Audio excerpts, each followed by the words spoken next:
की अकल ठिकाने लग गई। बीरबल से पूछा गया, इस हिंदुस्तान में कौवे की तादाद बताओ, दिल्ली में कितने कौवे हैं बताओ। बीरबल ने समझ लिया कि ये तो उल्टा सीधा सवाल है, इसका उल्टा सीधा ही जवाब देना होगा। कहा कि हुजूर, दिल्ली में कौवे की तादाद 5555 है। तो लोगों ने कहा तेरा दिमाग ख़राब हो गया है, तुम्हें कैसे पता चल गया कि 5555 है? कहा कि यकीन नहीं तो गिन लो, बाप से भेंट हो जाएगी।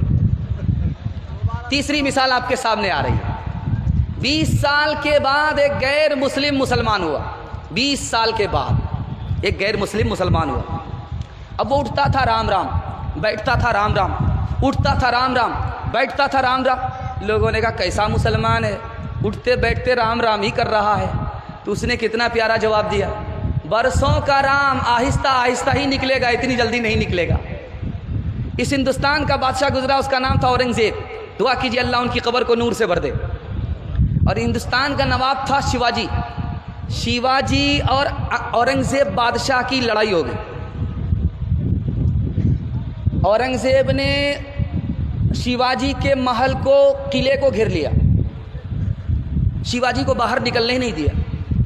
दाना पानी जब ख़त्म हो गया तो शिवाजी ने अपनी माँ से कहा अब क्या करें, दाना पानी ख़त्म हो चुका है और मेरी जान का दुश्मन, खून का प्यासा औरंगजेब चारों तरफ से मुझको घेरे हुआ है। देखिए हिंदुस्तान कितना प्यारा, कितना खूबसूरत था।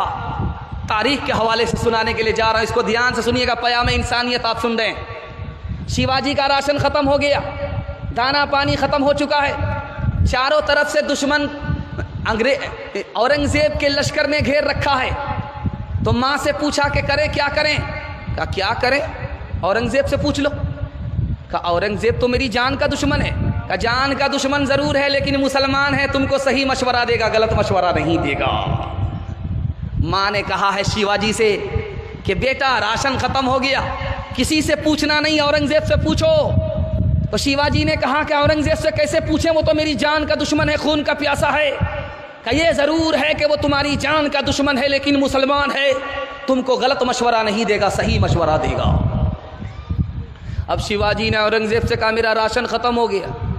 कहा क्या फ़र्क पड़ता है, जंग बंद कर लो 10 साल के लिए और राशन का इंतज़ाम कर लो, जब राशन का इंतज़ाम हो जाएगा तो फिर जंग शुरू कर देना।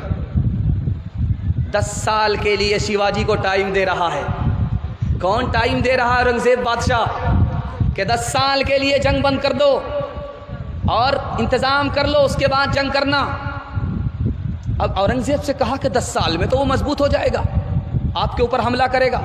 तो औरंगजेब का जवाब सुनिए, मेरे नबी ने अपने दुश्मन से 10 साल के लिए जंग बंद किया था, मैंने अपने नबी की सुन्नत पर अमल किया है, मुझे यकीन है कि जो सुन्नत पर अमल करेगा वही कामयाब होगा। मैंने नबी की सुन्नत का दामन थामा है, मैं ही कामयाब रहूँगा।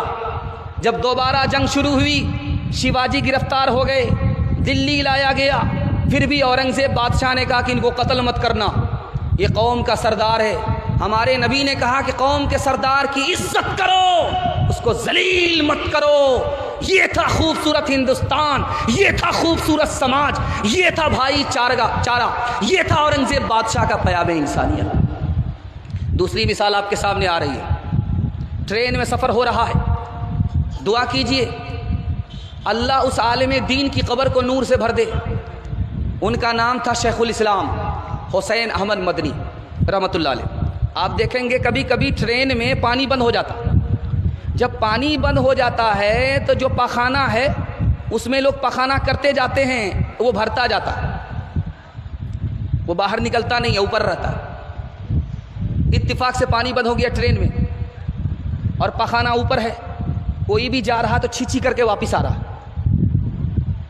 तो हिंदू पंडित जी थे, वो गए छींची करके वापस आ गए, अंदर गए नहीं, और गाली गलौज करने लगे कि देखिए ये क्या इंजन है, क्या ट्रेन है, क्या है, सरकार है, क्या है, कोई इंतज़ाम नहीं है। शेखुल इस्लाम मौलाना हुसैन अहमद मदनी रहमतुल्लाह अलैह सुन रहे थे, समझ में आ गया कि पखाना साफ़ नहीं है। नाक में कपड़ा बांध करके अंदर घुस गए, सिगरेट वगैरह की डिबिया थी उसको जला करके साफ़ सुथरा कर दिया। उसके बाद आकर के उसी पंडित जी से कहते हैं कि वो मैं तो अभी गया था, बिल्कुल साफ़ सुथरा है, कहाँ गंदा, आप जाइए। हाजत पूरी करके आए। जब वो गए तो बिल्कुल साफ़ सुथरा है। कहा कि ये काम आप ही ने किया है। मैंने क्या किया? मैं तो अपने नबी की सुन्नत पर अमल किया। मेरे नबी के यहाँ कोई मेहमान आया था, उस मेहमान ने रात में पखाना कर दिया था बिस्तर पर, और रात सुबह सवेरे भाग गया था। जब बिस्तर के साफ़ करने की बारी आई तो हमारे नबी ने कहा कि कोई साफ़ नहीं करेगा, वो मेहमान मेरा था, मैं साफ़ करूँगा। जब वो तलवार भूल गया, वापस आया तो देखा कि मैंने पखाना किया, मेरे पखाने को नबी साफ़ कर रहे हैं, तो मेरा दिल भी साफ़ हो जाए, कलमा पढ़कर मुसलमान हो गया, मैंने नबी की सुन्नत पर अमल किया है। तीसरी मिसाल आपके सामने आ रही है। कैसा हिंदुस्तान था। आखिर में कबूलियत की घड़ी में उसी हिंदुस्तान की हम लोग दुआ करेंगे, अल्लाह हिंदुस्तान में भाईचारगी को वापस फरमाए, हिंदू मुस्को मुसलमान को आपस का भाई भाई बनाए। आखिरी मिसाल दे रहा हूँ। रात का सन्नाटा है, शेखुल हिंद किसी का पैर दबा रहे, जिसका पैर दबा रहे हैं वो हिंदू है, और जो दबा रहा है वो शेखुल हिंद है, हिंदुस्तान का सबसे बड़ा आलिम। वो किसका पैर दबा रहा है? एक हिंदू का पैर दबा रहा है। शागिर्द आए, कहा कि हुजूर आप पैर दबाएंगे इतने बड़े आलिम होकर के, मैं पैर दबाऊंगा। तो कहा कि नहीं, तुम नहीं दबाओगे, मैं दबाऊंगा, क्योंकि ये मेरे मेहमान हैं। मेहमान की खिदमत नबी की सुन्नत है, नबी की सुन्नत पर अमल करता हूँ। ये नहीं देखता ये किस कौम का है, हमें तो अपने नबी की सुन्नत पर अमल करना है। नबी कौम को नहीं देखते थे, मेहरबान सब पर थे। हम कौम को नहीं देखते, मेहरबान सब पर होते। इंशाअल्लाह दिल मिले या ना मिले, हाथ मिलाएंगे, हाथ उठा दीजिए। दिल अगर नहीं मिला हिंदू से तो हाथ मिलाने से कुछ नहीं होगा। दिल भी मिलाना है, हाथ भी मिलाना है, हाथ उठा दीजिए। हिंदू समाज को अपना भाई समझेंगे, हाथ उठा दीजिए। पड़ोसी जानेंगे, पड़ोसी मानेंगे नहीं, हाथ उठाइए। ध्यान से सुनिएगा। अफवाह थी के तबीयत खराब है, लोगों ने पूछ पूछ के बीमार कर दिया। 2 गज ज़मीं ही सही मगर मेरी मिल्कियत तो है। ऐ मौत तूने मुझको ज़मींदार कर दिया। मैं जब मर जाऊं तो मेरी अलग पहचान लिख देना, बिना पहचान का शहरी हूँ ये उन्वान लिख देना। मैं गलती से मुसलमान हूँ, इसी मिट्टी का पुतला हूँ। यहाँ अजदाद मिट्टी में मिले ये शान लिख देना। लहू में दौड़ता फिरता रहा मेरे वतन हमदम, लहू से मेरी पेशानी पे हिंदुस्तान लिख देना।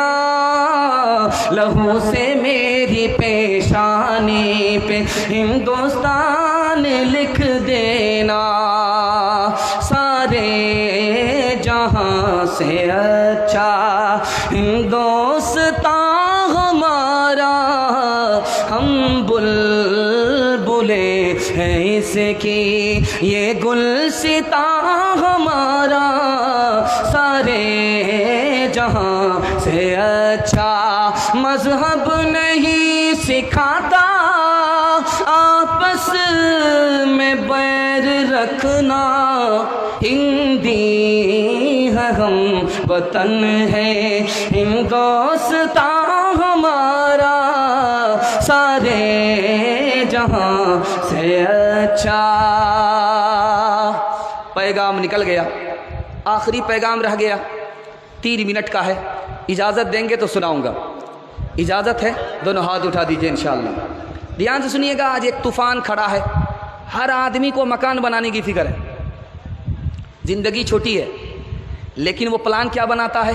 50 साल का मकान होना चाहिए, 70 साल का मकान होना चाहिए। प्लान